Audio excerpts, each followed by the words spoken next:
मतलब एक गोली काफी होती है सर किसी भी बड़े से बड़े आतंकवादी को गिराने के लिए। मतलब एक निहत्थे आदमी को तुमने एनकाउंटर करना है, उसकी 3 गोलियां पैर में मारते ऑटोमेटिक वेपन से।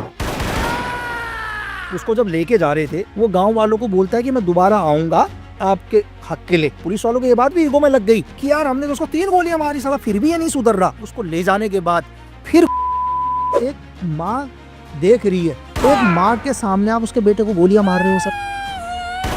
पुलिस ने क्यों किया ऐसा? इस आदमी ने देश के दुश्मनों का सफाया किया है बहुत बढ़िया तरीके से, लेकिन सडनली ये जो है बहुत विचलित हो गया है। भारत भूषण तिवारी जिसका एनकाउंटर जो है बिहार पुलिस ने किया, ये बहुत गुस्से में जाहिर किया कि कैसे उन लोगों ने एक बहुत ही निर्दोष नवयुवक की हत्या कर दी है एनकाउंटर के नाम पे। एनकाउंटर है ही नहीं सर, ये तो हत्या है सर। तो एनकाउंटर और हत्या में बहुत फर्क है। वो गन दिखा रहा है, डरा रहा है, धमकी दे रहा है। उसके लिए अदालत है सर। गन उठाने का मतलब ये तो नहीं है कि सजाए मौत। जब लगातार प्रेशर आया प्रशासन के ऊपर तो वहाँ के लोकल अधिकारी जो भी एसडीएम है उसको बोलते हैं कि तेरा हम एनकाउंटर करा देंगे, जान से मार देंगे तुझे। पर उन्होंने कुछ अधिकारियों को सस्पेंड किया है। हत्या के अपराध में सस्पेंड सर। आजकल तो सबको ही सर सिंघम बनना ही है। तो उस लड़के को क्या करते हैं, भरत तिवारी को वहीं पर जमीन में लेटाते हैं। लेटाने के बाद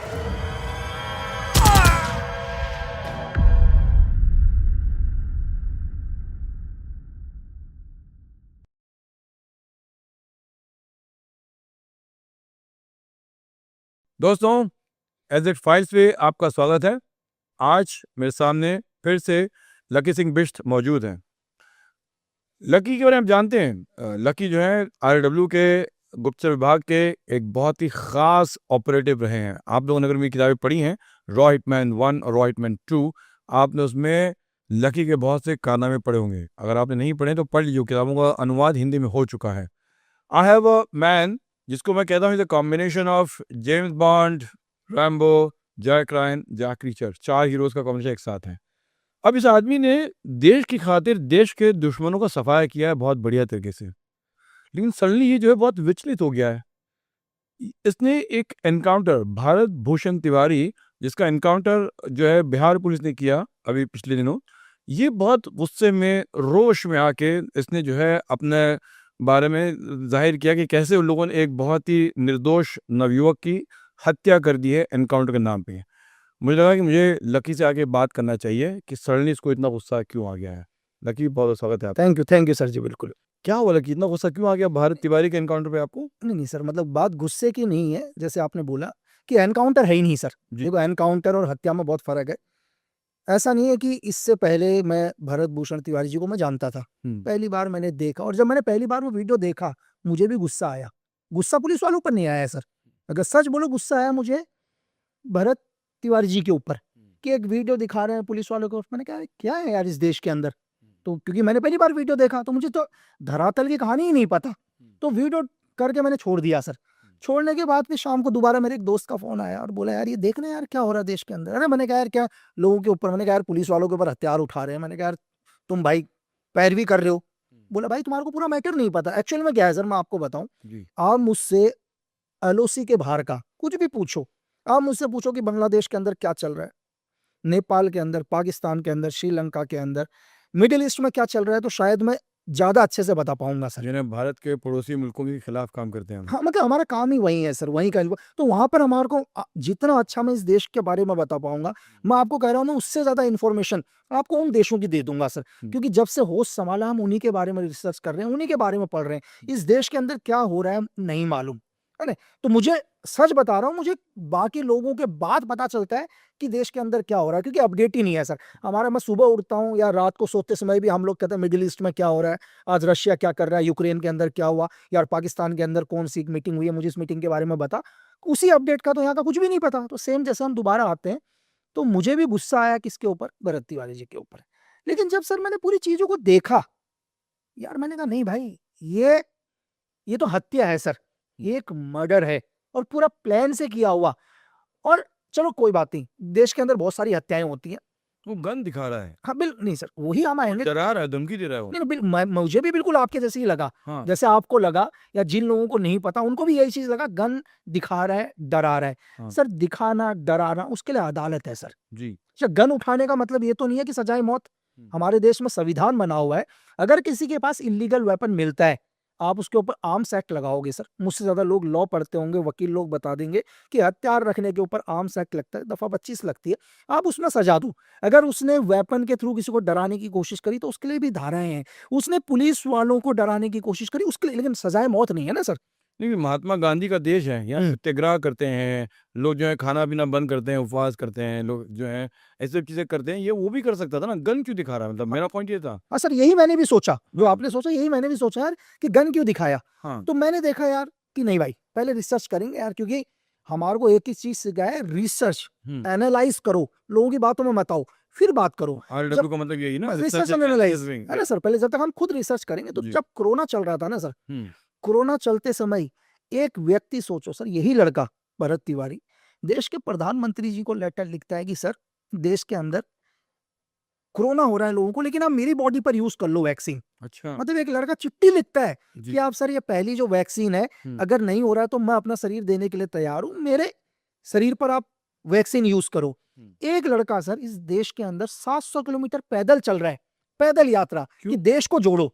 अच्छा मतलब एक 700 किलोमीटर की पैदल यात्रा कर रहा है एक लड़का। तो राहुल गांधी ने भी की थी। हाँ सर, राहुल गांधी सर, अब नेता को और आम इंसान, वो आदमी नेता नहीं है सर। अच्छा एक आम आदमी, ना जिसको कोई कांग्रेस से मतलब ना बीजेपी से मतलब, एक आम इंसान कह रहा है कि देश को जोड़ो। ये सर, ये छोड़ दीजिए, एक छोटा सा गांव, उसका घर देखना, आज भी उसका आप घर देखो सर, उसके घर में दीवारों में प्लास्टर नहीं लग रखा।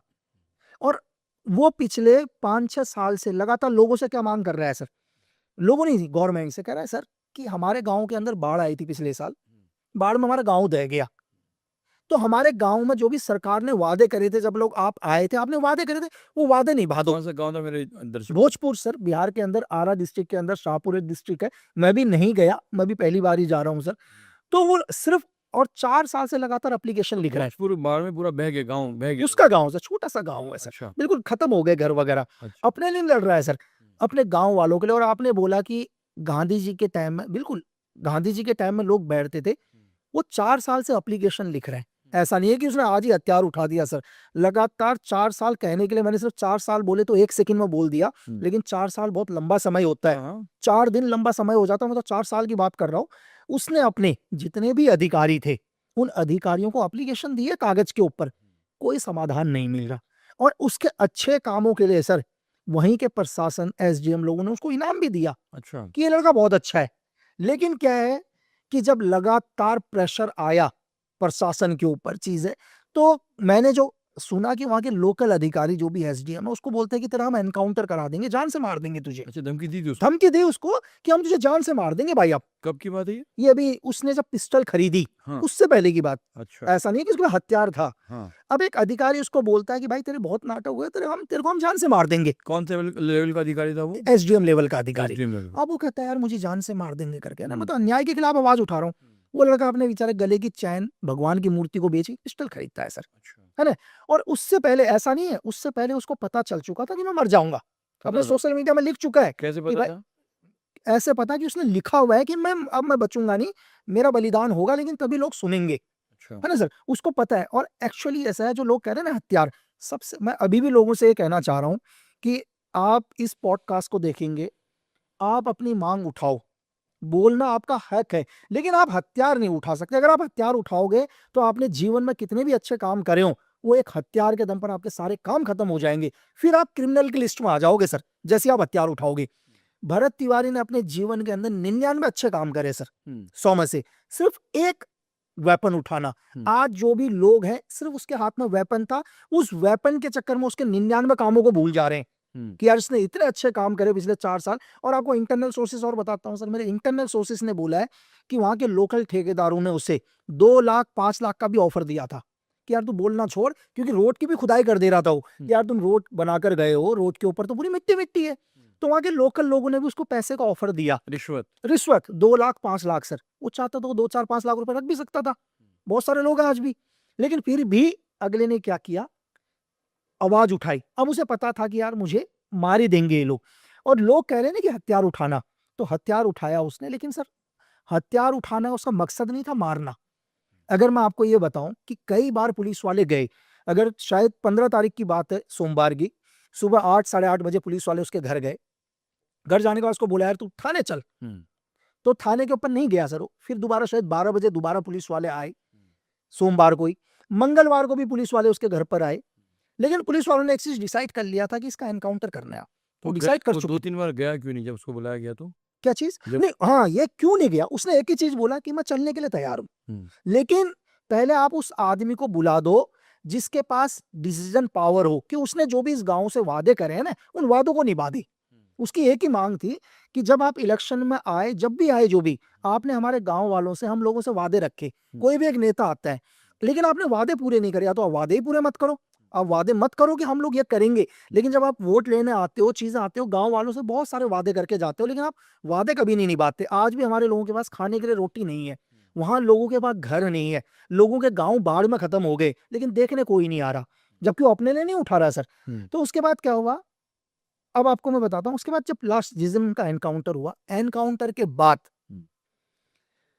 उसने हाथ में हथियार रखा, लोग कहेंगे फायर से, जमीन में अगले ने फायर मारा, चलो उसकी जो भी धारा होती है, अदालत उसको सजा देती, 2 साल, 4 साल, 5 साल सजा देती। तो ये एनकाउंटर जो देखिए हमारे दर्शकों को पता नहीं होगा ये पूरी घटना कैसे है? ये पूरी घटना ज़रा विस्तारपूर्वक बताएँ क्या हुआ जो बस एनकाउंटर जो हुआ? अब मैं आपको बताता हूँ सर, एक्चुअली क्या है, सबसे पहले पुलिस वालों ने क्या कर लिया, जो भी है, जी, कि एनकाउंटर ही करना है, इसको बोलते हैं मेंटली प्रेशर बनाना। अच्छा। मतलब पुलिस वाले चाहते थे कुछ ऐसा कार्रवाई करे जिससे डिस्टर्ब हो। अब मैं हूँ, 4 लोग मुझे दूर-दूर से गालियाँ देना शुरू करेंगे, लोगों को समझ में नहीं आ रहा वो लोग, लेकिन वो मुझे मेंटली प्रेशर में लेने की कोशिश कर रहे हैं। ये चीज़ हमने दुनिया में बहुत देखी है, तो कि किसी इंसान को तुम कैसे प्रेशर में लो, वो गलती करे, हम चीज़ें करें। उसको साइकोलॉजिकली मैनिपुलेट कर रहे थे। मैंने प्रेशर रात को सर, आपको एक लड़के को अरेस्ट करना है ना सर, रात को, मतलब एक देश के आतंकवादी को तो पकड़ने नहीं आ रहे हो आप, आपने रात को 12 बजे उसके घर को घेराबंदी कर दी।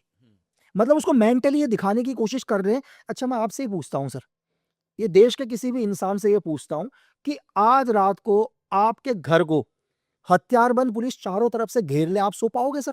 दुनिया में कौन है जो सो पाएगा सर? नहीं। इसको बोलते हैं मेंटली प्रेशर देना, पागल करना आदमी को। एक आदमी अंदर बैठा हुआ है, लेकिन रात के 12 बजे उसके पूरे घर को घेर चुके हैं। वो कह भी रहे हैं, भाई आप क्यों आए हो इतनी रात को?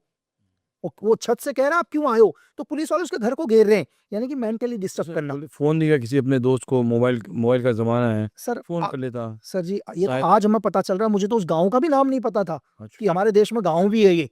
मतलब कहने को, जब 4 साल से सर इस देश में उसकी कोई नहीं सुन रहा, देश के मतलब एसडीएम नहीं सुन रहे, डीएम नहीं सुन रहे, उस स्टेट, मतलब जो भी उसका डिस्ट्रिक्ट है, वहाँ के लोकल एडमिनिस्ट्रेशन कुछ भी नहीं सुन रहा उसका, तो क्या दोस्त को फ़ोन करेगा सर? 4 साल, ये कहने को है ईज़ी। अब उसके बाद क्या होता है, रात को पूरा मेंटली प्रेशर में ले लिया। अब सुबह उसको बोलते हैं तू आ जा, पूरी गाड़ियाँ आ गई हैं सर। मतलब अब आप एक चीज़ बताओ कि आप एक आदमी को अरेस्ट करने आए हो, आप पूरे बुलेट प्रूफ जैकेट के साथ आ गए हो, जबकि आप उसके घर पर 3-4 बारी पहले चक्कर लगा चुके हो, आप पर उसने कोई फायर नहीं किया। अरे उसको मारना होता, आप 10 बारी उसके साथ बैठे हो, पुलिस वाले उसके साथ बैठे हैं, क्लियर नज़र आ रही हैं चीज़ें। मारना होता एक आदमी तभी मार देता, लेकिन अब आप इस टाइप का एक माहौल बनाकर आए हो कि हम बुलेट प्रूफ जैकेट में आ गए हैं, 4-5 गाड़ियाँ आ चुकी हैं, आप दिखाना चाहते हो कि अब हम तेरे एनकाउंटर के लिए आ गए। इसको बोलते हैं किसी आदमी को मेंटली प्रेशर में लेना। यही काम करता है पाकिस्तान की जो उनकी बैट है, ये वही काम करते हैं कि तुम क्या करो, बलोच के अंदर जाओ और मेंटली प्रेशर बनाओ कि हम तुम्हें मारने आए हैं। तो ये इन्होंने क्या किया, एक प्रेशर बना दिया। अब उसको भी लग गया कि यार ये मेरे को मारेंगे, लेकिन पुलिस वालों को ये नहीं पता है कि यार वो लाइव फेसबुक पर बात कर रहा है। वो कहता है कि ठीक है, मैं सरेंडर करने के लिए लास्ट में जो भी मांगे थी, यूट्यूब पर बहुत है सर वीडियो, अच्छा। और वो लास्ट में एक चीज करता है सर, बोलता है कि ठीक है, आप कहते हो कि सरेंडर कर दो, मैं सरेंडर करता हूँ। वो सीधे क्या करता है सर, पिस्टल फेंक देता है। अब यहाँ पर वो अपना हथियार फेंकता है।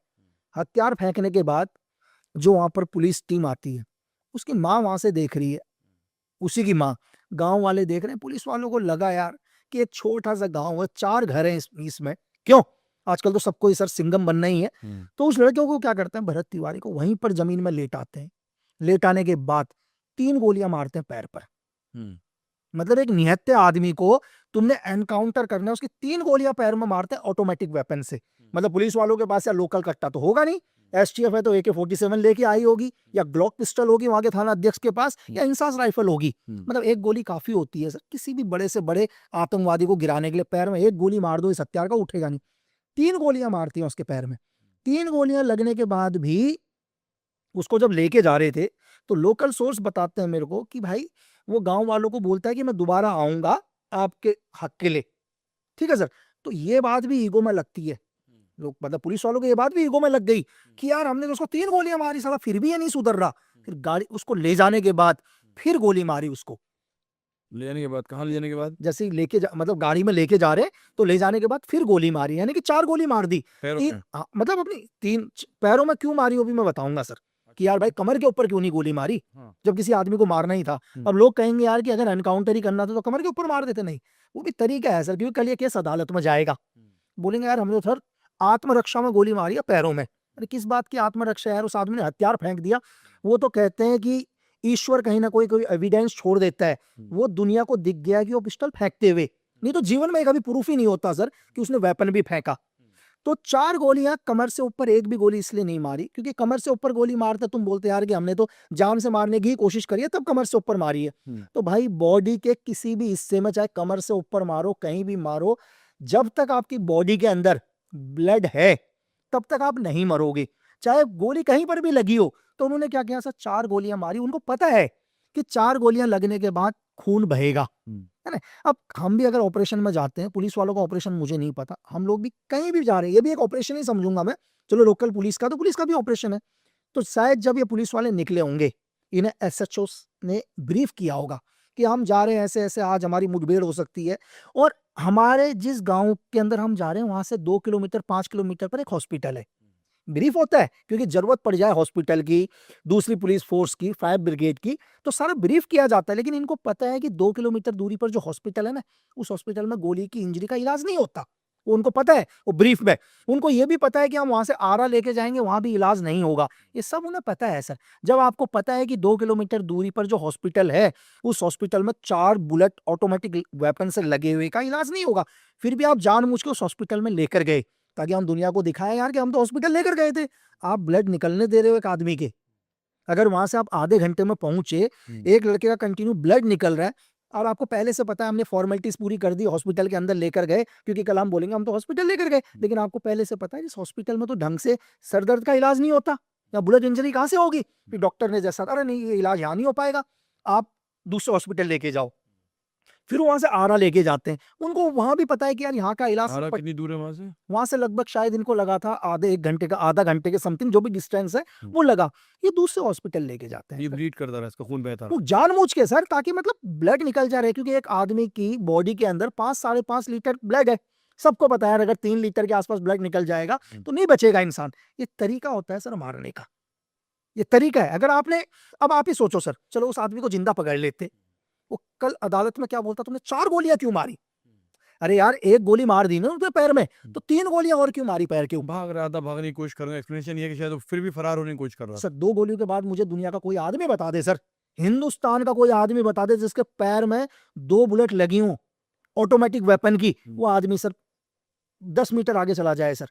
वो जिहादी नहीं मसूद अजहर, 2 गोलियां मारी थी, एक उसके पिछवाड़े पे और उसके पैर में, सर एक दौड़ गया ना वो तो। पिछवाड़ा, सर मैं पैर की बात बता रहा हूँ सर, देखो आपने पेट में मार दी। जिहादी का मतलब मुझे सबसे जो कॉमेडी वाकया याद यही है कि उसका एक बड़ा इतना बड़ा जिहादी बंदा है, हाँ। 2 गोली लगी थी उसके, एक पिछवाड़े और पैर में, फिर भी भाग गया था मैदान छोड़ के। फिर भी एक पैर है सर अगले का, अच्छा। तो अगले का फिर भी एक पैर है। मैं आपको इस देश के अंदर ऐसा भी बता दूंगा सर, अगर हमारे देश की बात बताऊं सर, परमवीर चक्र विजेता जो हमारे देश के हैं, उनको तो 20-20 22-22 बुलेट लगी है सर, लेकिन फिर भी जीवित, पता है क्यों है, क्योंकि उनका ब्लड रोक दिया गया था। अच्छा। मतलब 22 गोलियां लगने के बाद भी जीवित है आज इस देश में, क्यों, क्योंकि सही टाइम पर इलाज मिला।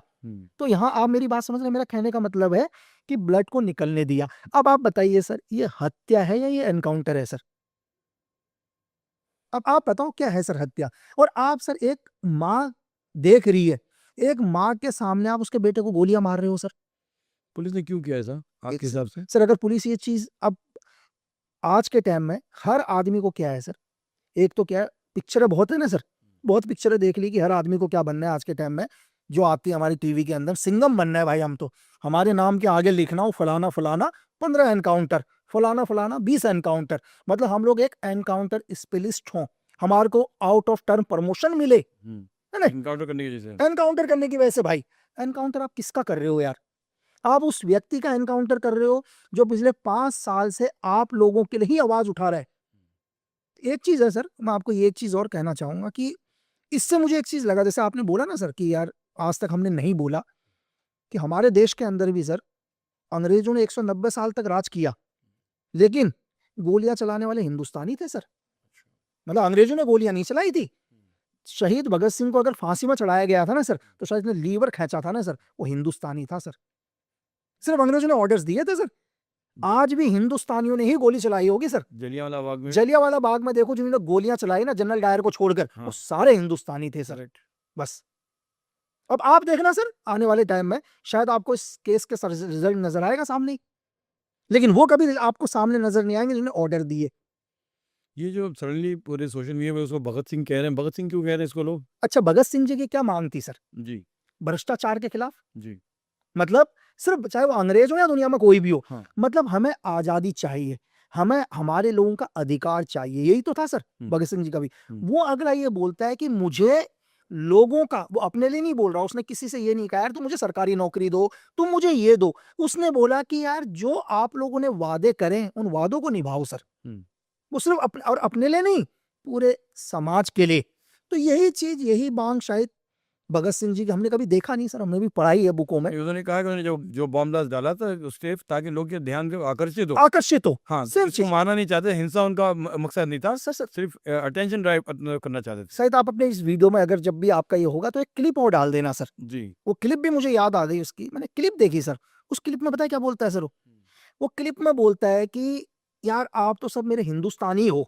अगला का वर्डिंग है, बोला कि मैं आपको क्या मारूंगा, आप तो मेरे देश के लोग हो। बोला अगर आप अंग्रेज होते तो मैं कप्पर आप पर गोली चला देता।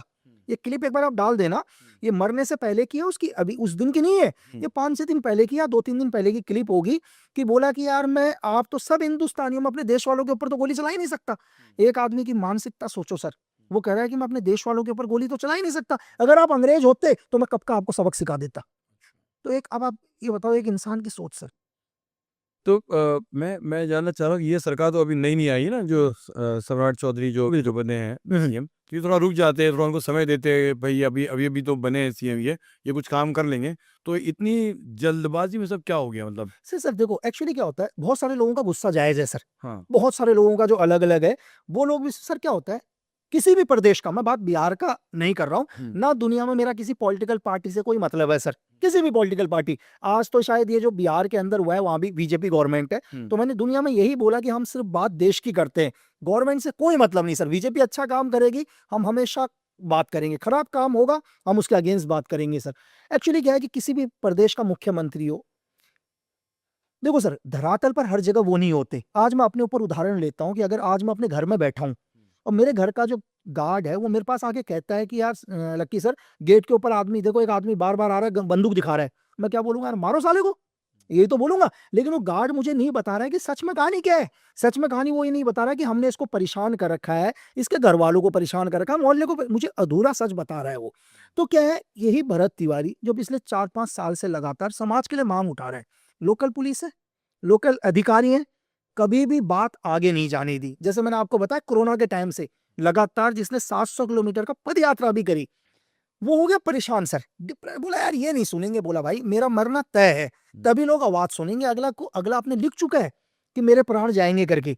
उसने वेपन दिखाया, जैसी वेपन दिखाया सर, अब वेपन उसने दिखाया, अब तो भाई लोकल पुलिस ने वीडियो किसको दिखाया होगा? अपने ऊपर के सुपीरियर को, चाहे एसपी को दिखाया हो, एसएसपी को दिखाया हो, डीआईजी को दिखाया हो, आईजी को दिखाया हो, डीजीपी को दिखाया हो।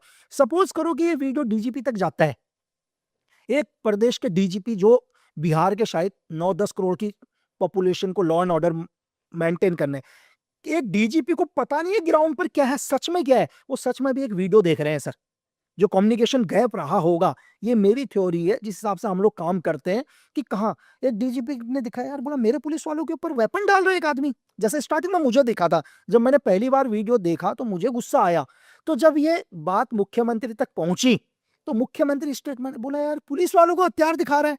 एक एग्जाम्पल के लिए लगेगा ना सर, जैसे मुझे शुरू में लगा कि यार, जैसे मेरे दोस्त ने मुझे दोबारा बोला कि लक्की भाई यार आपको पूरा नहीं पता, तब मैंने पूरा एक डीजीपी तक मैसेज किया, तो डीजीपी क्या बोलेगा सर, खत्म करो यार, एक आदमी पुलिस वालों को हथियार दिखा रहा है। अगर उसकी जगह शायद कोई और भी होता जिन्हें पूरी बात नहीं पता होती, वो भी ऐसे ही बोलते। यहाँ मैं डिफेंड नहीं कर रहा हूँ, एक इंसान की सोच बता रहा हूँ, जो आदमी जिस पोजीशन में बैठा होता है। वही बात एक मुख्यमंत्री तक गई होगी, तक मुख्यमंत्री ने यही बोला होगा भाई आप क्राइम खत्म करो। बोला कौन है एक आदमी जो पुलिस को हथियार, लेकिन ना तो मुख्यमंत्री को चीजें बताई होंगी, और मुझे लगता है ना डीजीपी सर को पूरी चीजें पता होंगी, दोनों में से नहीं पता होंगी, क्योंकि जो नीचे लेवल के लोग थे वो अपना क्राइम को छुपाने के लिए, क्योंकि एक एसडीएम ने कभी उसके पेपर्स को आगे नहीं भेजा, है ना सर। एक लोकल पुलिस ने जो भी वो मांग कर रहा था कभी उसे आगे नहीं किया।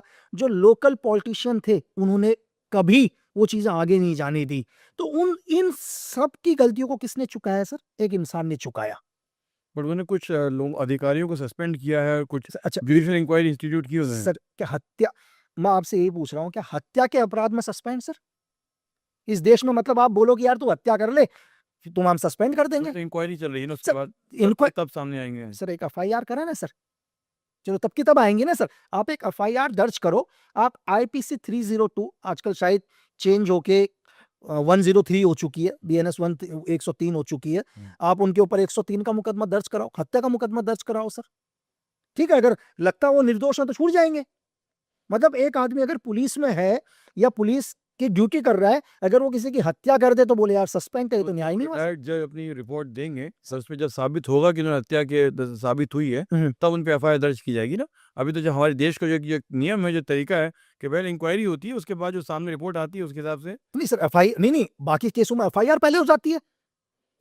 मैंने तो हजारों, मेरे ऊपर तो पहली एफआईआर हो गई सर, है ना। मेरे ऊपर तो पहली हत्याओं की एफआईआर पहली दर्ज हो गई। और 2 अपराधी थे, जबकि बिल्कुल सिद्ध अपराधी थे वो लोग। नहीं, अगलों के ऊपर 10-10, 15-15 हत्याओं के केस चल रहे हैं उनसे। कोई, मैं ये नहीं कह रहा हूँ भाई, मैंने नहीं बोला कि चलो पुलिस वाले हत्याओं, मेरी तरफ से मेरा खुद का नहीं, एक नियम है कि भाई पहले हत्या का मुकदमा दर्ज, रिटायर्ड जज साहब आके क्वारे करें, बाद में बोले यार ये तो निर्दोष है, इनको छोड़ दें। लेकिन एक हत्या का मुकदमा दर्ज होना चाहिए, नहीं होना चाहिए सर इस देश के अंदर? तो मुझे खाली लगी तुमसे नाराजगी इस बात पे है कि तुम इस भारत तिवारी के मृत्यु के ऊपर और उसके एनकाउंटर पे इतना ज्यादा रोष व्यक्त कर रहे हो, लेकिन फिर जो 300 एनकाउंटर यूपी पुलिस ने कर दिए हैं, तुमने उस पर कुछ भी नहीं कहा। और उसमें एक बच्चा 17 साल का बच्चा जिसका एनकाउंटर हुआ है, तुम उसके बारे में क्यों नहीं तुमने आवाज उठाई? सर मैं यही, मैंने आपसे शुरुआत में यही बोला, मैंने आपसे सर, मुझे तो चीजें ही नहीं पता। मुझे देश में पता ही नहीं है कि क्या चीजें चल रही हैं। मैंने आपसे शुरू में ये बोला कि आप मुझे अगर एलओसी के बाहर की चीजें पूछो तो मुझे ज्यादा चीजें पता होंगी सर। मुझे तो ये भी नहीं पता होगा, आज भी मेरे पास लोगों के सोशल मीडिया में मैसेज पर आ रहे हैं कि लक्की भाई आप तो उत्तराखंड के बारे में बोली। सर मुझे पता ही नहीं है क्या चीजें चल रही हैं सर। मैं कोई ईश्वर तो हूँ नहीं ना, मैं सुपर कंप्यूटर हूँ सर, है ना। अगर एक आदमी मेरा काम हुई, अगर मैं उन्हीं लोगों से ये पूछूं जो लोग मुझसे बोल रहे हैं, जैसे आपने मुझसे बोला कि यार देश में यहाँ 300 एनकाउंटर हुए, मैं आपको ये बोलूं कि सर कल पाकिस्तान में क्या हुआ, कल बलूचिस्तान में क्या हुआ, कल पाकिस्तान ऑक्यूपाइड कश्मीर में क्या हुआ, कल बांग्लादेश के अंदर वहां की आर्मी किसके साथ ड्रिल कर रही थी, शायद आपको नहीं पता होगा क्योंकि आपने उस चीज को अपडेट नहीं किया।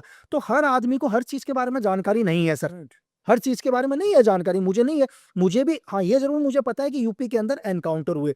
मुझे किस लोग शब्द को रियल सिंघम की उपाधि दे दी है, रियल सिंघम 300 एनकाउंटर करके। मतलब मैं नाम नहीं लेना चाहूँ उनके, नहीं बिल्कुल, बट ऐसे लोग हैं सर मुझे किस एनकाउंटर के बारे में पता है जो ज्यादा है, जो दिन भर, जैसे मुझे पता कि यार चलो अतीक अहमद का एनकाउंटर हुआ, एक विकास दुबे था उसका एनकाउंटर हुआ, ये दो नाम मुझे पता है क्योंकि बहुत हाईलाइट नाम हुए सर। और विकास दोनों एकदम क्रिमिनल थे, चार्ज शीटेड एनकाउंटर क्रिमिनल्स। वो असद जो एक सदर का बच्चा है, जो उसने अपने बहन को छेड़ने वाली हत्या की थी, 17 साल लड़का था, उसका एनकाउंटर कर दिया।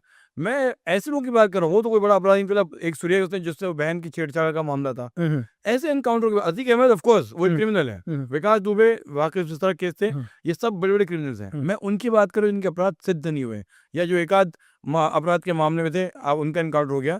तो मैं सिर्फ जानना चाहूँ कि आपने उनके बारे में क्यों नहीं अपने सर, नहीं वही चीज सर। चलो एक चीज है, जैसे आपने बोला क्यों, तो मुझे भरत तिवारी के बारे में भी नहीं सर। मैं तो कोई पंडित हूँ नहीं, मैं एक राजपूत हूँ, ठाकुर हूँ सर। और मैं हूँ फोर्स से सर। हमारे फोर्स के अंदर दुनिया में कोई धर्म नहीं माना जाता सर। मुझे तो पहली बार ही मैंने धर्म तो भारी सुनता हूँ सर, कि ये हिंदू, ये मुस्लिम, ये सिख, ये ईसाई। तो मुझे तो दुनिया में धर्म भी नहीं पता सर। लोग आते हैं राजनीति करने के लिए, अभी भी शायद आपके पॉडकास्ट के अंदर बहुत सारे लोग हो जाएंगे जो धर्म की बात करना शुरू करेंगे, और पता है किसको डिफेंड कर रहे होंगे? कोई अपने नेता को डिफेंड कर रहा होगा, कोई अपने नेता को डिफेंड कर रहा होगा। और मैं आपको वादा कर रहा हूं सर, मैं प्रॉमिस करता हूं आपको, वो नेता कभी इनके साथ खड़े हुए नहीं मिलेंगे आपको। सही बात, ये कभी नहीं। इन बच्चों के हाथ में उन्होंने क्या कर दिया, ये जो बच्चे आज जो पढ़ने चाहिए, हर आदमी यार मेरा नेता, तुमने इसके लिए ऐसा बोल दिया, तुमने इसके लिए ऐसा बोल दिया। भाई पढ़ो, जीवन में भविष्य बनाओ। बस उन नेताओं की राजनीति करने के लिए, डिफेंड करने के लिए आगे आ जाते हैं सर। माय पॉइंट इज कि आप इस देश में जिस तरह भरत तिवारी के साथ में आपको लग रहा है कि अन्याय हुआ है, ऐसे बहुत से नवयुवकों के साथ में अन्याय होता है, बहुत लोगों के साथ होता है। तो आवाज उठानी चाहिए लोगों को सर। और चूंकि तुम्हारी आवाज में बहुत जोर है, लोग हम्म, तुम्हें बहुत फैन फॉलोइंग है तुम्हारी, लोग वो मानते हैं, they consider that you are a national hero. तो ऐसा क्यों लगता है तुम्हें ऐसे सारे मुद्दों के ऊपर जो है बात उठाना चाहिए, सवाल? नहीं सर, मुझे उठाना चाहिए, बिल्कुल मुझे उठाना चाहिए, लेकिन सर अगर मैं इन्हीं मुद्दों पर तो मैं काम नहीं कर पाऊंगा अपना। एक चीज है, मैं एक ही काम कर सकता हूँ। सपोज मैंने आपसे आज, मैं पिछले 3 दिन से लगातार इसी भरत तिवारी के केस के बारे में ही पूरा एनालाइज कर रहा था। मुझे लगा सर मैं 3 दिन से दूसरा काम नहीं कर पा रहा हूँ, है ना। अब मैं ये कई बार मैं ये सोचता हूँ यार कि भाई, मुझे खुद को लगता है यार, मैं यार इस काम को मैं क्या कर रहा हूँ, मैं मुझे क्या करना चाहिए। एक एग्जाम्पल के लिए, मैंने अपने जिनके अंडर में मैं काम करता हूँ, मैंने अपने सीनियर को भी बोला चीजें, तो यार वो भी बोलते हैं हमारा काम नहीं है, इसके लिए लोकल पुलिस है, एडमिनिस्ट्रेशन है, भाई ये हमारा वर्क नहीं है। कई बार मुझे लगता है यार कि यार वो सही कह रहे हैं, मेरा ये काम नहीं है सर। मैं कोई पॉलिटिकल पर्सन नहीं हूं, ना मुझे मुझे कोई पार्टी से कोई मतलब है, ना मुझे भाई ये वो लोग बोलेंगे जिनको आपने चुना है, जिनको आपने वोट देकर चुना, वो आपके अधिकारों के लिए लड़ेंगे, वो आपके लिए खड़े रहेंगे सर। ना मैं कोई पॉलिटिकल पर्सन हूं, ना किसी पार्टी से हूं, ना भारत के अंदर मुझे कोई पद है, ना मुझे कुछ चाहिए। लेकिन मुझे लगा कि मुझे बोलना चाहिए सर। अब मुझे लगा कि यार अगर एक मेरी जगह खुद को रख के देखिए सर, मैं हर मैटर में बात करूंगा, मैं अपना काम कैसे करूंगा सर। जो काम मेरा है, जिसके लिए मैं ट्रेन दूं, जिसके लिए मैं काम करता हूं दिन रात, वो मैं कैसे काम करूंगा। चलो आज मैंने एक आपके लिए, मैं आपसे पूछता हूं, लोगों से पूछता हूं, मैं पिछले 3-4 दिन से इसी में लगा हुआ था सर। 3-4 दिन से मैं कोई अपडेट नहीं ले पाया, कुछ भी नहीं कर पा रहा हूं। लेकिन हमारा पड़ोसी मुल्क, जो भी हमारा पड़ोसी मुल्क है, वो इस टाइम क्या चीजें कर रहा है सर। हमारे एलओसी को कितना थ्रेट है, हमारे देश के लोगों को कितना थ्रेट है आने वाले टाइम में, अभी क्या प्लानिंग चल रही है। आज सपोज करो जो भी हमारे बगल में है या मिडिल ईस्ट में बैठे हैं, वो किस तरह से नई प्लानिंग कर रहे हैं, नया प्रोपोगंडा फैला रहे हैं सर, वो मेरे लिए ज्यादा जरूरी है या ये जरूरी है सर। ऑफ कोर्स वो भी ज़रूरी है, और ये तो खैर मैं सिर्फ जानना चाहूँगा वो ऐसा क्या मिडिल ईस्ट वाले कर रहे हैं भारत में, अगर आप थोड़ा सा बता सकें, फिर मैं तिवारी के बारे में फिर से बात की। सर देखो क्या खतरा है, क्या थ्रेट भारत के लिए नया आ रहा है, थोड़ा सा अगर झलकी भी दे दें आप, तो आज का नवयुवक होशियार हो जाएगा। लोगों को ये सोचना चाहिए सर, इस टाइम क्या है पूरा का पूरा, आज यूरोप को देख लो सर। आज हम अपने देश के अंदर बांग्लादेश में फेंसिंग कर रहे हैं सर, कि हमारी धरती है और हमारी मर्जी कि हम जो चाहे करें। हम किसी के बाप के गुलाम नहीं है सर, चाहे हम नाटो हो, चाहे अमेरिका हो, जो पूरा का पूरा वेस्ट हो, हमारी मर्जी। हम अपने देश को क्या कर रहे हैं, सिक्योर कर रहे हैं, क्योंकि हमारे देश के अंदर, बांग्लादेश के अंदर से इन्फिल्ट्रेशन हो रहा है, आतंकवाद आ रहा है। लेकिन आज यूएन में मुद्दा बन गया सर कि हिंदुस्तानी फेंसिंग नहीं करेगा। सर ये बांग्लादेश नहीं कर रहा है, ये बांग्लादेश के लोगों को भाड़े में खड़ा कर दिया। लेकिन इसके पीछे कौन है पूरा का पूरा, पूरे के पूरे नाटो पीछे, पूरा का पूरा अमेरिका की। इनके हम फेंसिंग नहीं होने देंगे। अच्छा, मेरी बात समझ रहे हैं सर। आप ये सोचकर, एक पल के लिए सोचकर देखो कि हमारा पड़ोसी देश क्या है, नेपाल। बहुत प्यारा देश सर, नेपाल। लेकिन आपको ये पता है कि हमारे और नेपाल के बीच में 1700 किलोमीटर की बाउंड्रीज हैं जो खुली है। 1700 किलोमीटर? किलोमीटर, आप मेरी बात सर, 1 किलोमीटर नहीं, 2 किलोमीटर नहीं, 1700 किलोमीटर। और नेपाल से हर रोज हजारों लोग हिंदुस्तान आते हैं, हिंदुस्तान से भी जाते हैं, कोई वीजा नहीं है। लेकिन आज आप ये सोचकर देखो कि जैसे हालात, आज से सर 15 साल पहले तो बांग्लादेश हमारा दोस्त था, शेख हसीना गवर्नमेंट थी। तो बीएसएफ के 15 जवान मार दिए थे उन लोगों ने। बांग्लादेश बांग्लादेश हमेशा से हमारा दुश्मन था, बांग्लादेश हमारा दोस्त कभी नहीं था। लेकिन एक हमारी एक फ्रेंडली गवर्नमेंट तो थी सर। हमने एक 1971 में अपना एक दुश्मन और क्रिएट किया था, हमने पाकिस्तान का विभाजन करके अपने लिए एक और दुश्मन बनाया था, बांग्लादेश। नहीं लेकिन सर एक चीज है, एक फ्रेंडली गवर्नमेंट तो थी, एक जो हमारी बात मानती थी। मुजीबुर रहमान शायद दोस्त होगा, उसके बाद तो सारे लोग दुश्मन हो गए। नहीं सर, जो भी अभी एक फ्रेंड, इससे पहले हमारी देखो सर, 100% तो कोई होगा नहीं, बांग्लादेश में अपने लॉ होंगे, उनकी अपनी, उनका अपना देश है, हमारा अपना देश है, तो उनका संविधान लगेगा। लेकिन कहीं ना कहीं क्या होगा सर, देखो सपोज करो कि आज से 10 साल पहले 70% लोग हमें पसंद करते थे, आज 70% उल्टा हो गया सर। ऐसा नहीं कि 30, है ना। Bangladesh was never a friend. मेरा पॉइंट यही है हाँ, कि हमने भले उनको अलग कर दिया होगा, हाँ। तो पाकिस्तान तो हमारा दुश्मन हो ही गया डबल, बांग्लादेश भी हमारा दुश्मन तो था, मतलब दे वाज। लेकिन सर देखो पाकिस्तान क्या है सर, अगर आप ये सोचो कि एक तरफ से पाकिस्तान यहाँ से हमारे को परेशान कर रहा हो, एक तरफ पाकिस्तान यहाँ से परेशान कर रहा हो, वो ज्यादा दिक्कत पड़ती है हमारे लिए सर। दोनों देशों के अंदर एक ही, दोनों अगर आज भी दोनों पाकिस्तान होते तो हमें कितना डिस्टर्ब होता। एक पाकिस्तान ने तो हिला रखा हमारे को, हाँ। है ना सर, वहां से तो हिला रखा, हर रोज आतंकवाद फैलाता है, हर रोज देश में आतंकवादी भेजता है सर। 14-14 साल के बच्चे, 15 साल के बच्चों के, अगर यही पाकिस्तान यहाँ से भी शुरू हो जाता तो हमारे को कितना दिक्कत होती। लेकिन इतनी तो दिक्कत नहीं है सर जितना था। तो खुला शत्रु नहीं है, अब छुपा शत्रु है। सब ये चीज कर सकते हैं सर। तो अब छुपा शत्रु है। तो ये जो आपको मैंने एक इंटरनेशनल पर हम लोग, तो इस पर हम कभी और लॉन्ग टर्म में बात Correct, कर सकते हैं। जी। अब मैंने आपसे बोला कि नेपाल हमारा ओपन बॉर्डर है, कल आप सोचो सर कि यही वेस्ट अगर ऐसे हालात कभी नेपाल में भी पैदा करती तो हमारे लिए कितनी दिक्कत है सर। एक पल के लिए सोच कर देखो आप, मतलब आप सोच से भी आपको डर लग जाएगा सर। जो आज हमारा दोस्त है, आज कहते हैं कि बेटी माँ, हमारा रिश्ता माँ बेटी का रिश्ता जो हम बोलते हैं नेपाल के साथ, एक पल के लिए सोचकर देखो सर कि दुनिया में अगर इसी नेपाल को लॉन्च पैड की तरह यूज कर दे अगर कोई यूरोप, ये अगर नेपाल के लोगों को हमारे खिलाफ इंस्टिगेट कर दिया नहीं जाए, अगर अमेरिका ही या दुनिया का कोई भी पावरफुल देश इस देश को एक लॉन्च पैड की तरह यूज कर, सर अमेरिका की मिसाइल तो यहाँ तक नहीं CIA पहुंची, तो कर सकती है, because अगर नॉर्थ ईस्ट में CIA आ चुकी है, लेकिन हम- ISI आ चुकी है, लेकिन हमारे रिश्ते अच्छे हैं नेपाल के साथ, अच्छे रिश्ते हैं हमारे नेपाल के साथ। तो मैं ये कह रहा हूं कि अगर आज वो इस तरह के हालात कर दे जिस तरह के हालात वो म्यांमार के अंदर करने की कोशिश कर रहा है या बांग्लादेश की, तो हम तो सर हर जगह से गिरते ही जाएंगे सर। नॉर्थ ईस्ट में भी कर दी ना लोगों ने तो। नहीं, नॉर्थ म्यांमार में कर ही रहे हैं सर, मिलिट्री रूल किसने लाया? मिलिट्री रूल लाने वाला CIA है सर। आज भी क्या करता है म्यांमार के अंदर? अमेरिका क्या करता है? आज भी ब्रिटेन क्या करता है? एनजीओ के नाम पर फंडिंग करता है, बोलता है यार हम उन लोगों को मदद कर रहे हैं जो लोग यूथ के अंदर क्या हो गए, बेघर हो गए। अरे भाई यूथ तो तुमने ही करवाया, लोगों के हाथ में हथियार तुमने ही दिए और तुम बोलते हो हम मदद कर रहे हैं। अब तुम फंडिंग से मदद नहीं कर रहे हो, फंडिंग देके उन बच्चों का ब्रेन वॉश कर रहे हो दोबारा से। तो क्या नेपाल में ऐसा होने का खतरा है? नहीं बिल्कुल भी नहीं है सर, नेपाल के अंदर ऐसा खतरा। मैं कह रहा हूँ सर, आप लोग वॉच कर रहे हैं इसको, आप हाँ, लोग वॉच चेक कर हम रहे हैं। हमारे अच्छे रिलेशन सर रिश्ते तो खराब करने के लिए कोई ना कोई तो होता ही है ना सर। वो तो चाहेगा कि हमारे रिश्ते खराब हो। तो हमको लग रहा है कि नेपाल से CIA नहीं, एक्चुअली चाइना की जो एजेंसी है, MSS चाहे आप हाँ, बोलो हाँ, तो इन्फ्लुएंस तो होगा ही वो सर। भी काम कर ही रही दोनों। तो मतलब आपके अकेले RW की तरफ से क्या होगा, 2-2 3-3 एजेंसी ISI भी काम कर रही है सर। हाँ वही आपके विरुद्ध में काम कर रही है, क्या हुआ? लेकिन सर ये नेपाल की गवर्नमेंट भी देख रही है, वहां की जनता देख रही है जी। कि उन्हें फायदा हिंदुस्तान से या पाकिस्तान से। सर हिंदुस्तान से उन्हें फायदा होगा, रोजगार होगा, रोजगार मिलेगा लोगों को, है ना सर, लोगों को अच्छी चीज मिलेंगी। पाकिस्तान से दोस्ती करेगा, बॉम्ब मिलेंगे, धमाके मिलेंगे, सुसाइड बॉम्बर मिलेंगे। जी। तो नेपाल को भी नेपाल को भी पता है कि मुझे अच्छा पैसा चाहिए, इकोनॉमी चाहिए, या बॉम्ब धमाके या सुसाइड बॉम्बर चाहिए। तब भी काठमांडू में ISI बेस तो है ही है, बहुत सॉलिड वाला। नहीं सर है, एक्टिव है बिल्कुल। अगर एक्टिव नहीं होता तो 99 का हाईजैक भी नहीं होता सर। अगर 1999 में ICRC-14 हाईजैक हुआ तो डेफिनेटली है। तो यार पूरे नेपाल को सैनिटाइज नहीं कर पाया मैंने। काठमांडू में पाकिस्तानी मौजूदगी है, ISI की मौजूदगी है, आज भी है, मैं ये नहीं बोल रहा हूँ नहीं है, जी। आज भी है। लेकिन आज क्या है सर, अगर आज हिंदुस्तान के साथ नेपाल के 90% रिलेशन अच्छे हैं, जी। 10% इन्फ्लुएंस है, खराब है। लेकिन हम ये नहीं चाहते कि सिर्फ 10% अच्छे रह जाएं और 90% खराब हो जाएं सर। जी। तो लेकिन हमारे सारे पड़ोसियों को कोई ना कोई प्रॉब्लम से है, मतलब चाहे पाकिस्तान सिर्फ पड़ोसियों को नहीं है सर, हाँ, वेस्ट को प्रॉब्लम है। हाँ। वेस्ट ऐसा माहौल पैदा कर देता है जी। कि प्रॉब्लम्स हो जाती हैं सर। जी। और ऐसा नहीं है सर, मैं आपको ये बताऊं कि देश के अंदर भी बहुत सारे लोग हैं सर। हम जब भी, मैं आपसे एक चीज पूछता हूं सर, जी। इस देश में भी 2 सोच हो गई हैं सर, जी। तीसरी सोच ही नहीं है सर। इस देश में क्या है, ये लोगों की सोच बता रहा हूं मैं, आम लोगों की सोच। ये मैं एक स्टूडेंट की भी सोच बता रहा हूं सर, उनके दिमाग में क्या डाल दिया है। आज आप देश की बात करो, एक वर्ग आ जाएगा पूरा का पूरा इस देश में। वो वर्ग क्या है, सोशल मीडिया में हो, कहीं भी हो, चाय की दुकान में बैठा हो, कॉर्पोरेट में बैठा हो, 5 स्टार होटल में बैठा हो, बोलेगा यार ये तो अंधभक्त है। वो देश की बात कर रहा है, ये क्या है, अंधभक्त। अब आप ही में से कोई आदमी इस देश की सरकार से सवाल पूछ लेना कि यार आपने तो ये वादे करे थे और आपने ये वादे पूरे नहीं करे, तो दूसरा वर्ग आ जाएगा, पता है क्या बोलेगा, तू तो देशद्रोही है। तो तीसरा वर्ग क्या है सर, मतलब आप देश के बारे में बात करो तो एक वर्ग आ जाता है, तुम क्या हो, तुम अंधभक्त हो। अगर आप सरकार से सवाल पूछो तो दूसरा वर्ग खड़ा हो जाता है, तुम देशद्रोही हो। पहले आपको अपनी सोच बदलनी पड़ेगी यार। सही है। आपको अपनी सोच जब तक नहीं बदलोगे कुछ नहीं हो सकता सर।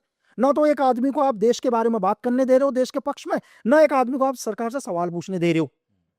तो माहौल ही हो गया सर। तो इसको कैसे चीजें करेंगे आप? सर उन लोगों को अपनी सोच चेंज करनी पड़ेगी सर। चलो सर एक चीज और, मैंने शुरू से बोला भाई मैं किसी पार्टी को बिलोंग नहीं करता सर। जी। मैं आपको किसी पार्टी से नहीं, चाहे दुनिया में कोई भी पार्टी हो जो अच्छा काम कर रही हो। बहुत सारे लोग आएंगे इसमें, यार बीजेपी मेरे को तनख्वाह दे रही है यार भाई, क्या बीजेपी से मैंने 1 रुपए लिया है? आप में से बहुत सारे लीडर्स होंगे, आप मुझे एक एविडेंस लाके दे दो, सिंगल एविडेंस की मैंने देश की बीजेपी से 1 रुपीस की कभी फंडिंग ली हो, कोई काम लिया हो। आज RW तो बीजेपी के नहीं देश के मुताबिक काम करेगी, नहीं गवर्नमेंट है। नहीं सर, देखो देश में कोई भी प्राइम मिनिस्टर होगा एज ए पीएमओ के अंडर में काम करेगी ना सर। हाँ। सर हम MSS नहीं है सर। MSS क्या है, चाइना।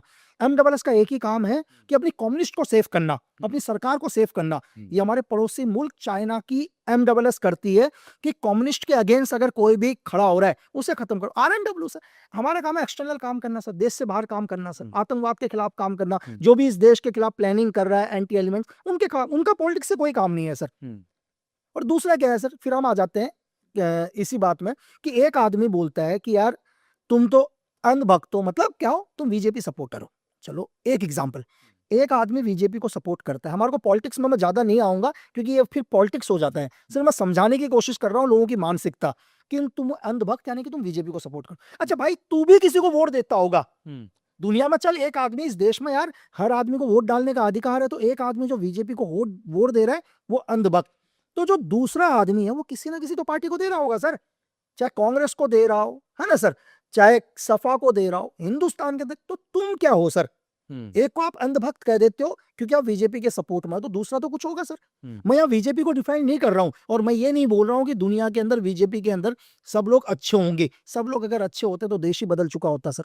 तो स्वतंत्र भारत के एक आजाद नागरिक जो है हाँ। उसको सवाल उठाने का जो है अधिकार है सर सवाल उठाने से देशद्रोही नहीं हो जाता वो। नहीं, मैं थोड़ा ना करो देशद्रोही हो, एक वर्ग आ जाता है उसको देशद्रोही बताने में। जी जैसे इस देश के अंदर दो वर्ग डिवाइड हो चुके हैं, मैं यही कह रहा हूँ। एक आदमी जब सरकार से सवाल करता है कि सर आपने रोड क्यों नहीं बनाई, आपने नीट के बच्चों का पेपर आउट हो गया, आपने एक्शन क्यों नहीं लिया, वो सरकार से क्वेश्चन कर रहा है। 44 बच्चों ने आत्महत्या करी। आत्महत्या 44 बच्चों ने नीट के जो लीकेज में से हुई है। नहीं, एक बंदे ने सवाल उठाया ना, जी तो जो दूसरा वर्ग है हाँ जो बीजेपी को पसंद करता है या प्रेजेंट गवर्नमेंट को पसंद करता है, वो ऐसे आते हैं उसके ऊपर, पता क्या बोलते हैं, तू तो देशद्रोही है। यार उसने भाई उसने सवाल किया गवर्नमेंट से, तो देशद्रोही कैसे हो सकता है?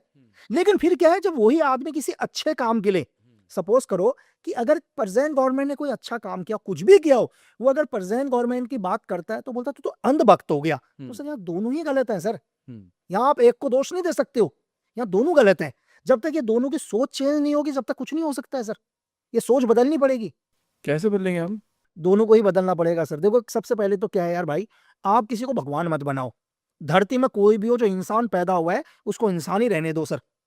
मतलब कोई आदमी थोड़ा सा अच्छा काम नहीं करता, आप उसको भगवान बना लेते हो सर, आप उसको भगवान की तरह पूजने लगते हो। मैं आपसे ये भी कह रहा हूँ कि इस धरती में जिसने जन्म लिया वो इंसान ही रहेगा, और इंसान गलती करता है सर। दुनिया के अंदर आप मुझे एक ऐसा इंसान बता दो जिसको आपने भगवान बना दिया, उसने गलती नहीं करी होगी सर। मेरे गुरु ने मुझे बोला था कि किसी को भगवान मत बनाना, क्योंकि अगर इंसान ने जन्म लिया है तो वो गलती करेगा सर जी। तो इंसान को इंसान ही रहने दो पहले तो सर। बट आपका खुद का अनुभव जो था, जो आप जब जो आपकी जो हत्याएं जो थी, जो इलिगेशन लगे थे सर मेरे ऊपर, एलिगेशन जो लगे थे, जी सर, तो आप जो 3 साल में 4 साल सर जी, 4 साल 4 साल में जो आपको 11 जेलों में हाँ। आपको भेजा गया था घड़ी घड़ी, हम्म। आपका अनुभव खुद का क्या था? What you feel? बिकॉज आपने तो देशभक्ति में, देश की सेवा में आपने जो कुछ किया था। सर आज भी मैं देश के लिए काम करता हूँ सर, 24/7 और हम देश की ही बात करते हैं सर, जी। सिर्फ देश की बात। उसके बाद भी आपको 4 साल में 11 जेलों के अंदर ट्रांसफर किया गया। बिल्कुल सर, आज चलो सर वो तो चीजें थी, चलो उस टाइम तो मेरे ऊपर एक्ट लगे थे। आज भी मैं आपको ये बता रहा हूँ सर, हम यहाँ पर शायद इतनी देर से हम देश की बात कर रहे होंगे। जी जी अभी आप शायद हमने ये नहीं बोला होगा, हमने एंटी इंडिया बात ही नहीं करी होगी ना, हम अपने जीवन में सोचते हैं ऐसे। लेकिन आज भी कई आ जाएंगे बिल्कुल सर जो लेकर आ रहा है, तुमने तो ये बोल रहे हो, तुमने तो ये, क्योंकि उनकी वो बीमार है सर, जी वो बीमार हो चुके हैं मानसिक रूप से। मतलब ये वो लोग हैं जो आपको ज्ञान देंगे, लेकिन अगर आप इनको ढंग से इनके बारे में जानो तो इनके घर के 10 लोग इन्हें पसंद नहीं करते यार। जी आप किस आदमी को, अगर सपोज करो यार किसी आदमी की बात अगर 1000 लोग सुन रहे हैं और आपकी बात 4 लोग नहीं सुन रहे, आप उन्हें ज्ञान देने आ जाते हो सर। तो इसलिए कहता हूं थोड़ा सा पढ़ो, जीवन में अच्छी चीजें देखो। एक छोटा सा देश है सर इजराइल, अगर आपको किसी से सीखना है तो मैं तो ये कहता हूं कि तुम दुश्मन से भी कुछ सीखो। 1 करोड़ की ढंग की पॉपुलेशन नहीं है सर, दुनिया का पावरफुल देश सर। क्यों पावरफुल देश है सर? क्योंकि वो कहता है कि कुछ भी हो, जब बात देश की आएगी हम एक हो जाएंगे सर। लोग कहते हैं सर, आज जगह नारे लगते हैं दुनिया में कि हमको चाहिए आजादी। किस चीज की आजादी चाहिए सर? आजादी किस चीज की चाहिए? आजादी आपको इस झंडे से चाहिए, इस देश से चाहिए। मतलब इस देश ने हमारे को स्वतंत्र करने के लिए हजारों लाखों लोगों ने अपना बलिदान दे दिया। आपको आजादी चाहिए, लेकिन आजादी का मतलब है क्या? पहले तो आप आजादी का मतलब, आप बोलते हो वेस्ट, अरे वेस्ट में पहले जाकर देखो ना यार। आप देखो कि हमारे देश, जब हमारा देश आजाद हुआ था शायद 1950 के अंदर ही, हमारे देश के अंदर बिल्कुल अधिकार था महिला को साथ में वोट डालने का। शायद अभी जब पॉडकास्ट देख रहे हो सर्च करना, अमेरिका कब आजाद हुआ, महिला को वोट डालने का अधिकार कब हुआ, फ्रांस कब आजाद हुआ, वोट डालने का अधिकार कब हुआ, स्विट्जरलैंड कब आजाद हुआ, वोट डालने का अधिकार कब मिला। ये समझो, फिर आपको पता चलेगा कि आप कितने स्वतंत्र हो। आपको पता है सर, हमारे देश में तो 1947 से अंगुलियों में बता देंगे हम कितने लोगों को फांसी हुई।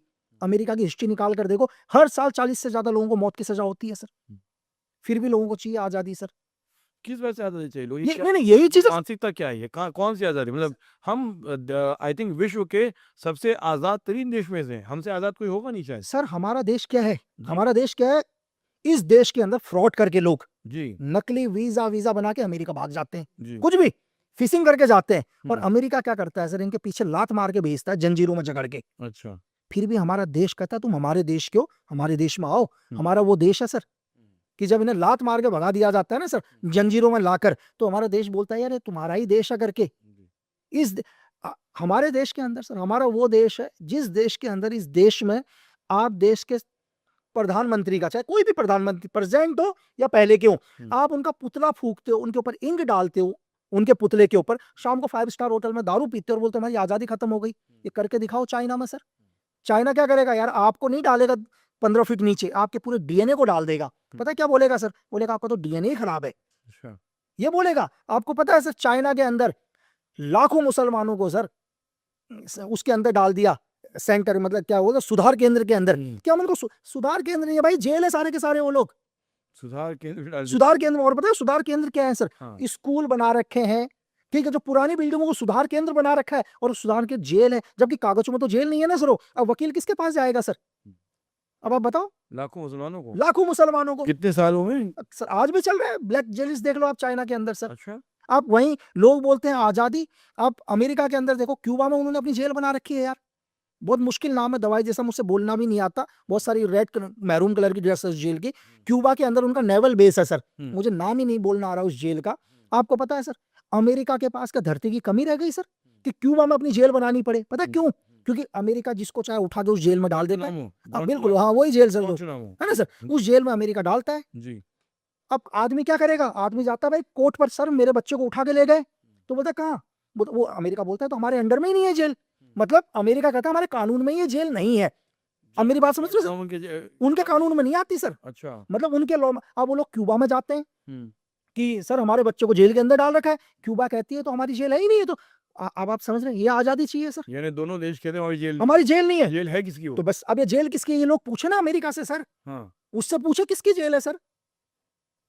अब आपको पता है उस जेल में जाने के बाद डेड बॉडी बाहर आती है लोगों की, अच्छा ये नहीं, लोगों को ये नहीं दिखाई देता, लोगों को ब्रिटेन के अंदर नहीं दिखाई दे रहा कि ब्रिटेन के अंदर क्या हो रहा है, लोगों को आज यूक्रेन वॉर नजर नहीं आ रहा सर, और लोग यहाँ आजादी चाहिए सर। 4 लोग आ जाते हैं सर वो ठपकी पीटते हुए कि हमको आजादी चाहिए बस। बट हमारी तो अमेरिका से बहुत मित्रता के संबंध हैं। हम अमेरिका की जो तमाम वो खुफिया जो गतिविधियां हमारे देश के खिलाफ चलती रहती हैं, हम उस चीज़ों को एक्नॉलेज करते नहीं है, एक्सेप्ट करते नहीं है।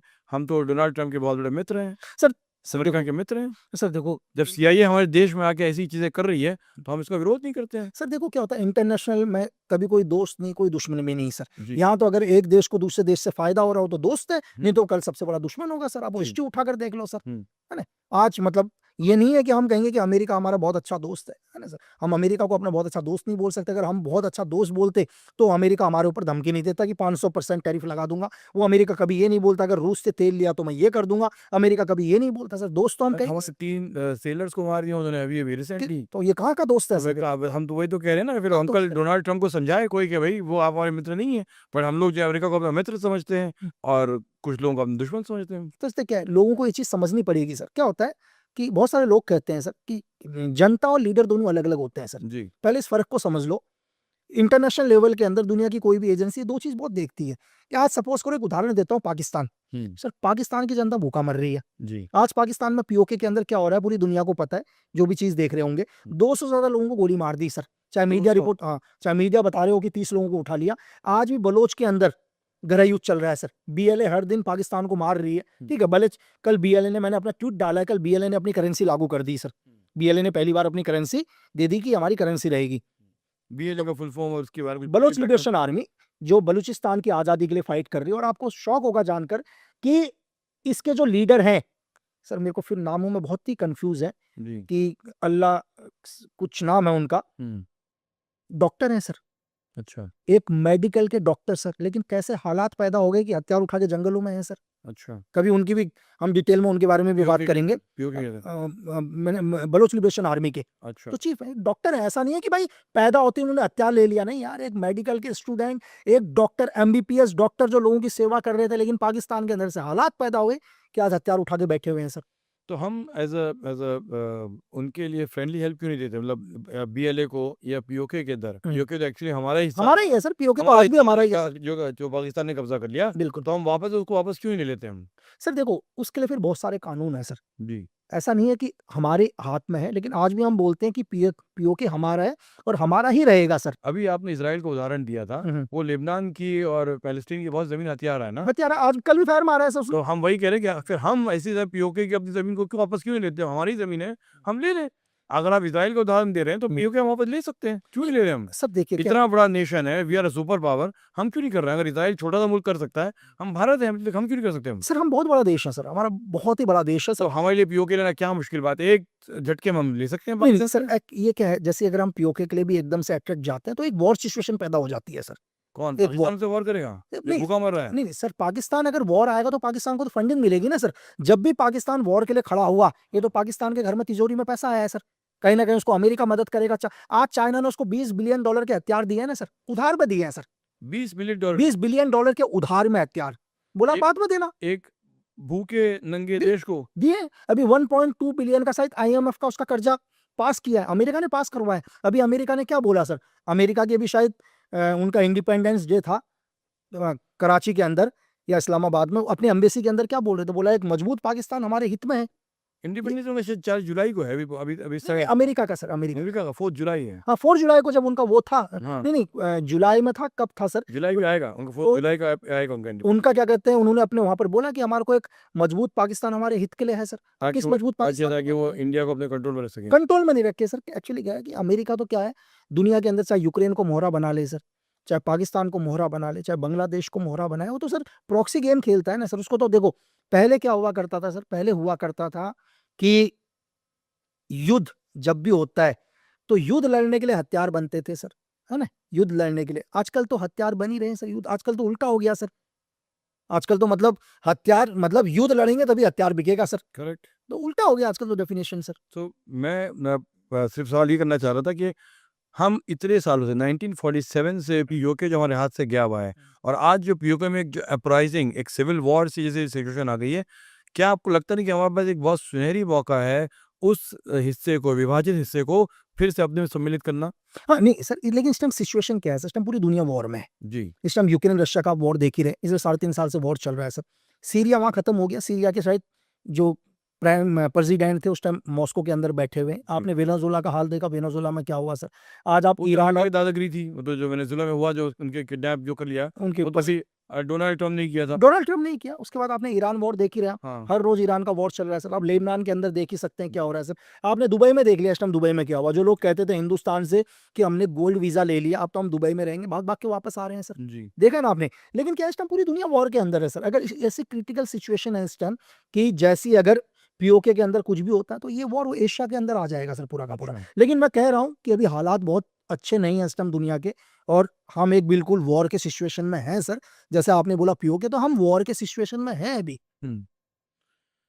तो okay, so now coming back to I think Bharat Tiwari and the encounters जो अब जो देश में हो रहे हैं, आपके हिसाब से ऐसे नवयुवक, भरत तिवारी जैसे नवयुवक जो देश के अंदर कहीं ना कहीं कार्यरत हैं, देश में इम्प्रूवमेंट लाना चाहते हैं, सुधार लाना चाहते हैं, इन नवयुवकों के साथ जो अन्याय होगा या देश के जो अधिकारी जो इनको इग्नोर कर रहे होंगे, हम इसका हल कैसे निकाल सकते हैं, क्या कर सकते हैं? सर एक ही है सर, देखिए जो भी आज बच्चे, बहुत अच्छी बात है समाज में यार, समाज सेवा से अच्छी बात तो कोई है ही नहीं सर, है ना।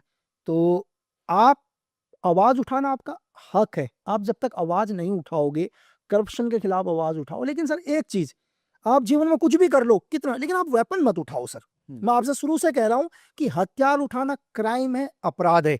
आपने 1000 अच्छाइयां करी हो, जैसे मैं शुरू से कह रहा हूं, सिर्फ एक बार आप वेपन उठा लोगे तो आपकी 1000 अच्छाइयां खत्म हो जाएंगी सर। दुनिया का कोई भी सिस्टम सर, वर्ल्ड का कोई भी, आप हथियार के दम पर लड़ाई नहीं जीत सकते हो सर। मैं आपसे एक चीज बता रहा हूँ, आप उदाहरण श्रीलंका लेकर चलो सर, आप एलटीटी लेकर चलो सर। क्या दुनिया में एलटीटी से बड़ा ग्रुप था सर कोई? एक ऐसा संगठन जिसके पास अपने फाइटर प्लेन थे सर। आज भी आप मुझे दुनिया में ऐसा संगठन दिखा दो सर। लेकिन आप हथियार के दम पर नहीं, आपको आवाज उठानी है, आप आवाज उठाओ, आपके साथ समाज जुड़ेगा। बेशक देर लगेगी सर, ऐसा नहीं है कि एक ही दिन के अंदर आपकी आवाज बिल्कुल नेशनल आवाज बन जाएगी, नहीं। लेकिन आपकी आवाज सच है, सच्चाई है, तो देश आपकी आवाज के साथ जरूर खड़ा होगा और आपको आवाज उठानी चाहिए, लेकिन मैं लास्ट में ये कह रहा हूँ कि वेपन का इस्तेमाल बिल्कुल नहीं सर। अगर आपने हथियार उठाया तो हथियार अगर आप उठाओगे तो आपके साथ कोई खड़ा नहीं होगा सर।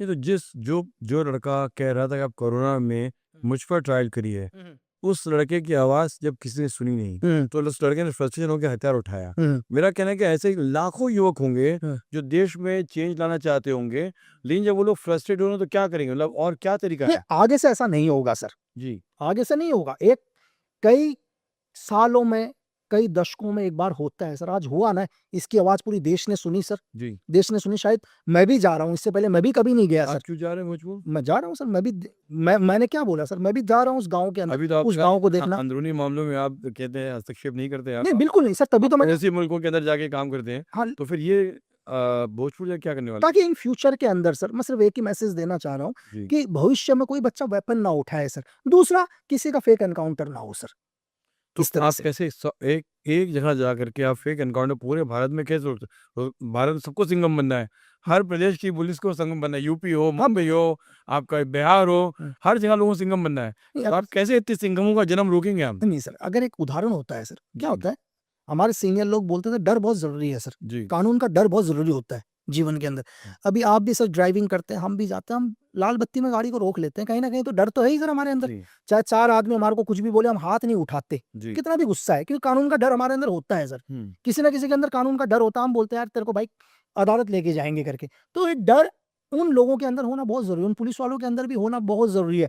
अगर गवर्नमेंट ने एक्शन लिया तो ये डर बाकी पुलिस वालों में नजर आएगा सर। अभी आप केरल का उदाहरण देख सकते हैं, शायद 16 पुलिस वालों को सजाए मौत दी है सर, जी, 16 पुलिस वालों को सजाए मौत दी है ना। सिर्फ मैं ये कहना चाह रहा हूँ सर कि मेरा जाने का सिर्फ एक ही मकसद है कि नहीं, अगर कोई भी व्यक्ति अन्याय के खिलाफ आवाज उठाएगा तो मैं जाऊंगा सर, लेकिन फिर मैं एक मैसेज की वेपन का इस्तेमाल नहीं होगा सर।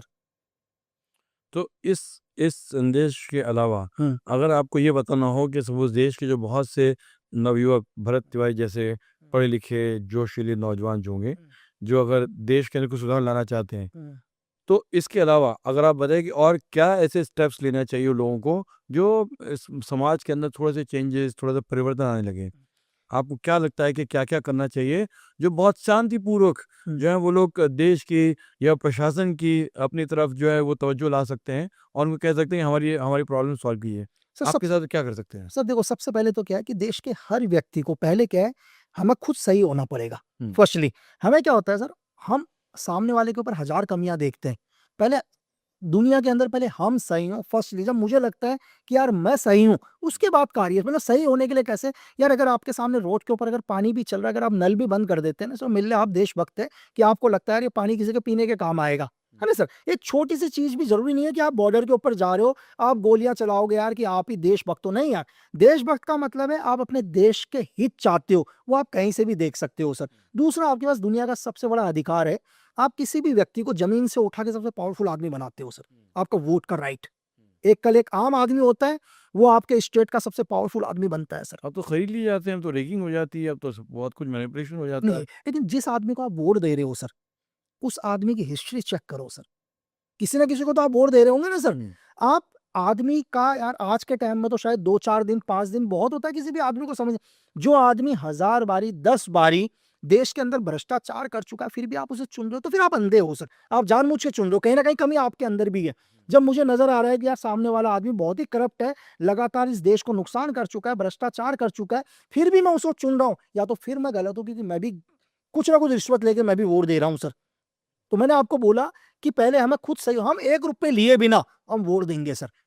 देखिए ऐसे बहुत से स्टेट हैं भारत में, हाँ। ऐसे बहुत से प्रांत हैं जिनको वेलफेयर स्टेट कहा जाता है, जहाँ फ्री में चावल, फ्री में शक्कर, फ्री में तेल मिलती है और फिर वो लोग उसके बदले में अपने नेता को वोट देते हैं और वो नेता जीत के आ जाता है। तो सर फिर उनको चावल वही मिलेंगे सर, 2 वक़्त की रोटी मिलेगी उन लोगों को, हाँ, तो जीवन भर। उनके सारी चीज़ें जो मिलने वाली हैं, वो नेताजी के बैंक अकाउंट में चले जाएँगे सर। तो बिल्कुल, क्योंकि आपने भी तो भाई चीनी, चावल चीज़ें ली हैं ना फ्री में। हाँ, तो वो वेलफेयर स्टेट्स है। तो मेरा कहना है कि फिर आपके वोट की जो सीरियसनेस है वो खत्म हो जा रही है। जो आपका अधिकार है कि आप उस नेता को चुन करके भेजेंगे, फिर वो खत्म हो गया। फिर वो उस चावल, चीनी, तेल के बदले बिक गया वो। बिक गया ना sir. How will you change such a country? आप ऐसे देश को कैसे परिवर्तित करेंगे आप? सर देखिए, मैंने आपसे बोला कि समाज से जी, जो नए लोग हैं, जो युवा लोग हैं, जो अच्छे लोग हैं, उनको तो आगे आना पड़ेगा सर। आप इलेक्शन में आओ ना यार, आप खड़े हो ना।